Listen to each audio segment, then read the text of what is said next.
पुरानी पेंशन बहाली को लेकर विभिन्न कर्मचारी संगठनों के नेतृत्व में आज नांगल चौधरी से चंडीगढ़ तक साइकिल यात्रा शुरू की गई है। ये यात्रा 23 जून को चंडीगढ़ पहुंचेगी, जहां हरियाणा के महामहिम राज्यपाल को कर्मचारी संघ अपनी मांगों को लेकर एक मांग पत्र सौंपेंगे।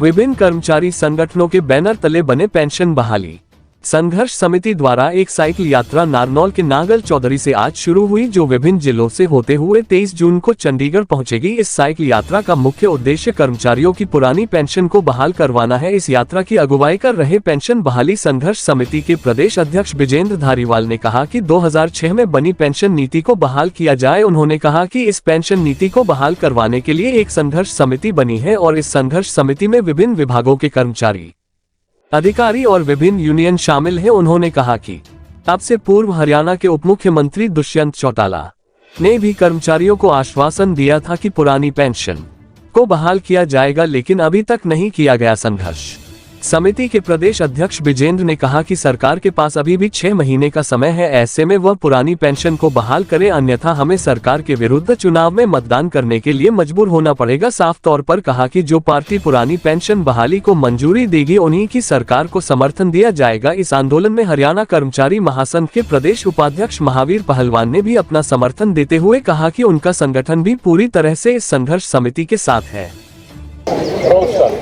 विजेंद्र धारीवाल, प्रदेश अध्यक्ष पेंशन बहाली संघर्ष समिति हरियाणा।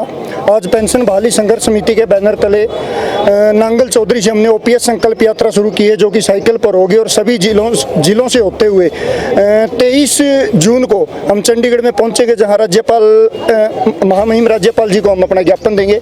हमारी केवल मात्र एकमात्र मांग है कि 2006 में जो पुरानी पेंशन नीति खत्म कर बाजार आधारित नेशनल पेंशन सिस्टम एनपीएस लागू किया गया, उसको बंद किया जाए और पुरानी पेंशन नीति को बहाली किया जाए। पुरानी पेंशन नीति कर्मचारियों की सामाजिक सुरक्षा है।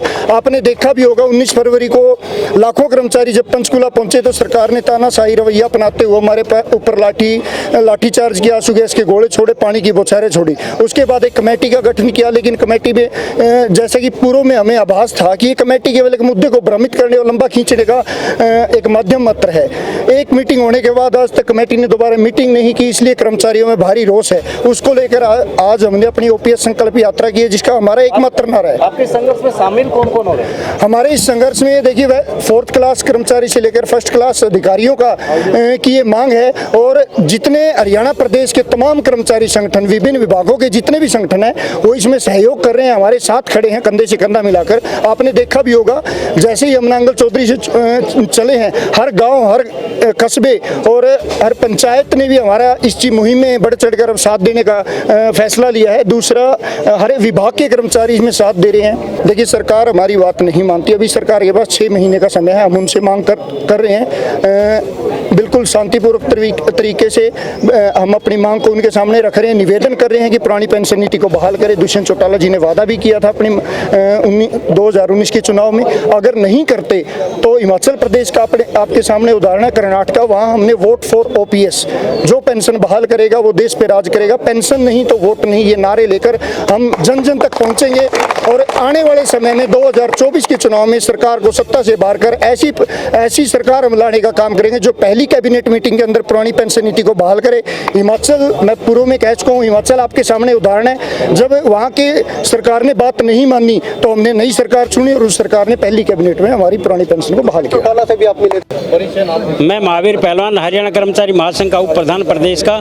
ओपीएस की जो स्कीम ये चली है मुहिम, इसके अंदर हम हरियाणा कर्मचारी महासंघ कंधे से कंधा मिला करके सभी कर्मचारी तन मन धन से इनके साथ हैं। नांगल चौधरी से लेकर चंडीगढ़ तक हमारा एक एक जिले से जितने भी पदाधिकारी हैं, इनकी मुहिम में बढ़ चढ़ करके हिस्सा लेगा। और इस मुहिम को हम जब तक सिरे नहीं चढ़ेगी, जब तक हम खून देने के लिए भी तैयार हैं। सरकार संघर्ष जारी रहेगा जब तक सरकार को नहीं गिरा देंगे। जो सरकार हमारी बात मानेगी वोट इसी को देंगे। हमारी सबसे बड़ी मांग यही है।